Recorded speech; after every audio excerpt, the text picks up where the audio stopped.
I was like, okay, hold up. How is it that, you know, this airplane crashed, but there's bullet holes like everywhere, right? And then like reading through it too, you know, there were...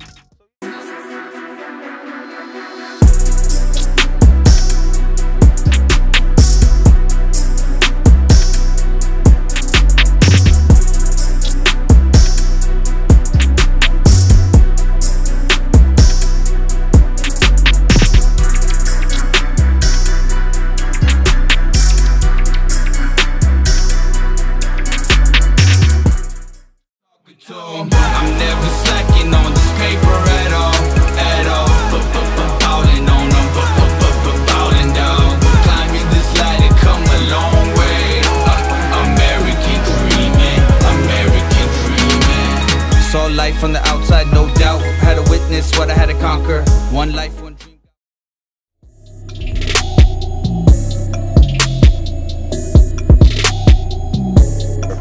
Yo, this is dope, man. All right. We are plugged in here right now. Yes. We are plugged in. All the way. So what's good, bro? Chilling, man. How you doing, brother? Pretty good. I'm so happy to have you in Virginia, man. So how's life in Virginia, bro? Life in Virginia is good, man. You know, alhamdulillah, thank God, it's getting a lot better, you know, and it has gotten a lot better. Just the consistent level of grind, man, you know. And if you come from the struggle, obviously what you hope for is to every year of your life try to do something where you're progressing and seeing a better, you know, environment around you. If you're just stuck in the same place, then all that's going to happen is you're probably going to go downhill, right? You know, and getting into a situation where your family can be a little bit more comfortable. Not that the stress and the problems of life go away. Problems and stress in life, it just evolves, right? So when you're broke and you don't have money, what are you worried about? You're worried about not being broke and making some money, right? Are you gonna make a right up there? But for the most part, you know, you find happiness in a lot of simple things, right? Then all of a sudden, when you make a little bit more money, just a little bit more money, and you know, you're able to put yourself in a little bit of a better situation, then you start to think constantly about, now you have bigger bills, bigger expenses. You have accumulated some assets. The struggle and the mindset really becomes afterwards of, I got to keep it growing, and it becomes a little, you know, your problems evolve a little bit. But I personally feel like, you know, coming from a situation where not having money to having a little bit of money, the good thing is that it keeps you grateful, it keeps you humble, and it keeps you in a position where the fear factor isn't there of losing money. Because even if you lose money, it's like, hey, you know, that's already a familiar place. So it's not like it's gonna be something that comes out of left field, you know? And how much is it that you do give back? Not even just literally in money, but in the idea of, you know, if you were able to change a couple things in your environment, you know, you should be able to assist other people and show them those same ropes. You know? I think that's very important because karma, you know, it always does a 360. And family is one of those things where family is the biggest test. It's one of the biggest tests that I think you have in life, because family are people that know all your good, all your bad, right? And you know the same about them.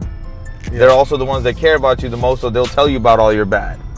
And all the negativity of a human being as far as ego or pride, you know, that they come out the most on family. So, you know, holding that bond I think is one of the biggest tests for every human being, because family things can get difficult. You know, things can absolutely get very difficult. But you know, alhamdulillah, thank God that you know, me, my mom, my sister, we're very close. We're very tight. I mean, all we have is each other, you know? All we have is us three, so. How was it growing up without your dad? It was, you know, it's one of those things where I think when I was a kid, like obviously you know it, right? You feel the difference when you see your friends with, you know, interacting with their fathers, or how their fathers give them advice or tell them things. As a kid, I felt it, but I didn't necessarily like feel deprived from it. The older I got, the more I felt it, because you know, you think about it more and more as you go through certain situations. That, man, if my pops was around, what would he have told me about this? You know, would he have advised against it? What would he have said? You know, you feel it. I feel it a lot more as a grown adult, as a grown man, than I think I ever really did as a kid. You know, because the older you get, the more you think about it. The more you think about, well, you know, how different would life have been? You know, would I have gone through this, or would I have gone through this struggle, or would I have had to make these sacrifices, or, you know, take these chances with my life?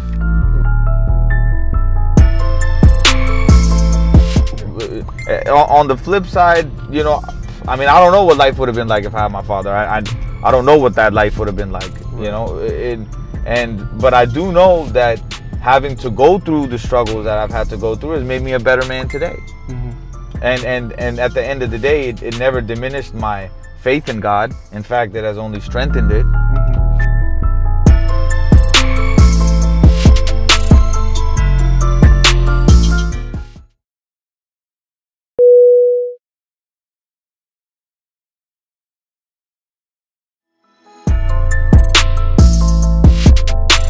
How did he pass away? Well, it was actually a plane crash. It was written as a you know, an airplane crash. I didn't actually that's all I was ever told as a kid, was that, oh, you know, it was a plane crash. And I remember it was this one day when I lived in California. I was probably like 12 or 13 years old, and I remember I was looking for my mom, and I was like, where is she? You know, I forgot what it was, something stupid. I was probably hungry or something. I was, you know, looking around, and you know, I couldn't find her. And then, like, you know, I went to the garage, which was like the last place I would have expected her to be, because, you know, she was not normally there. And I opened, and she was just, you know, she was there. She was crying, and she had a newspaper in her hand, and I'd never seen this newspaper before. And I, you know, went up to her. I was like, "What's wrong? What's going on?" And she wouldn't really say anything. She just had a newspaper in her hand, and I kind of took the newspaper from her. And on the newspaper, I'd never seen this before. It was like the front page article, I guess, in the Pakistani Times, right, about the whole incident that had happened. And, you know, they had a picture of my father, and, you know, he was like band-aids, like, and the crazy thing was, even though he died from that plane crash, there was no scars on him. He just had like band-aids around like his face, but, you know, there was no like visible scars or anything on him. And I was like, and then I started actually asking questions, because I was finally at an age where, you know, I'd always thought about this, that how did this plane crash? It wasn't like, if my father was a pilot and he, you know, flew in the Air Force, and from what I know, the plane crashed at landing, right? And only you're gonna make a right at this light. That only the crew of the airplane had passed away. No passengers were killed. Right? So I was like, how is it that, did they mess up on the landing? Right? Like, how did my father, who was, you know, an experienced like Air Force pilot, you know, flying for over like 15 years. And then, you know, I was actually told, and then I actually started flipping through the pages of the article, and they had pictures of the airplane with like bullet holes all over it, right? Make a right. And I was like, okay, hold up. How is it that, you know, this airplane crashed, but there's bullet holes like everywhere? Right? And then, like, reading through it too, you know, there were, so, you know, it was basically like these ignorant ass Taliban people were crossing the border all the time, you know, and just literally shooting at airplanes for no reason. And they had been doing that for months. But the problem was that nobody had done anything to like stop them or deter them or try to really like, you know, fight the scenario. And it had to take what happened to my father for it to turn into such a big deal at that time. You know, it really became a very, very big deal. The the Prime Minister of Pakistan came to my house. Okay. And what for whatever it was worth, talked to my mom and whatever, blah blah blah. Not that it was going to change anything for what had already happened, obviously. After they did this and the plane crashed, and they had committed what they had done, it took 2.5 hours before an ambulance arrived. Oh, for real? 2.5 hours. And they say that if help had gotten there quicker, there was a good chance that he could have lived. And but it's just life is life, and then I don't harbor any resentment. I really don't. I don't harbor any resentment against anybody or anything. But I do have a serious problem with that ideology. Right. That says that it's okay for me to be a Muslim and just kill other Muslims, or right. kill anyone for that regards, right? But it's just more hypocritical though, that if I am a Muslim and I go after and all I do is try to kill other Muslims, then the way that is portrayed in the media though is that they only talk about when these same ignorant people are killing non-Muslims. Right. Yeah. It's like that's what's exploited. Yeah. Most people around the world think that the terrorists like ISIS, Al Qaeda, and all of them, it's like they think that they're here to kill off all the Christians and non-Muslims. Right. However, the fact is this way. Yeah. Straight. The fact is they've killed off 100 times more Muslims. Absolutely. Over the years. Yeah.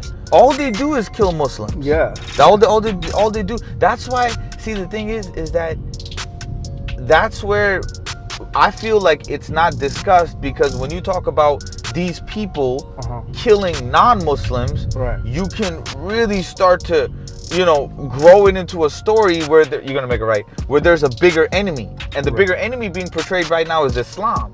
When the truth is that these people kill more Muslims than anyone else in the world. Right. Than any other type of ethnicity or race or gender or anything else that they always say is happening. The truth is that Muslims are being killed more than anything else.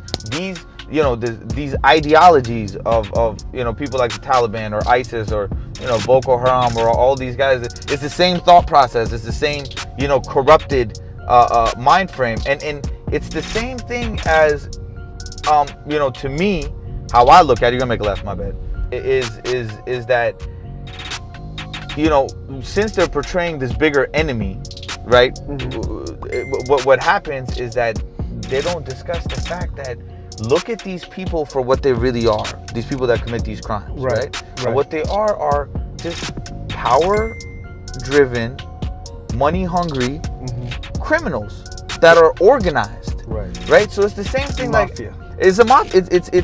But there's a facade, and there's an angle, and that angle is trying to act like Islam is the reason that I'm doing it, right? When in reality, it's like, man, it's common sense. These guys are, kidnapping people, raping women, taking slaves, committing mass atrocities and genocide, and using Islam as an angle, when it's like, okay, who else is doing something like that? All right, maybe like these cartels do things that are fairly similar to that, do they not? Yeah, they pretty much do. And the media is like, oh, you know what?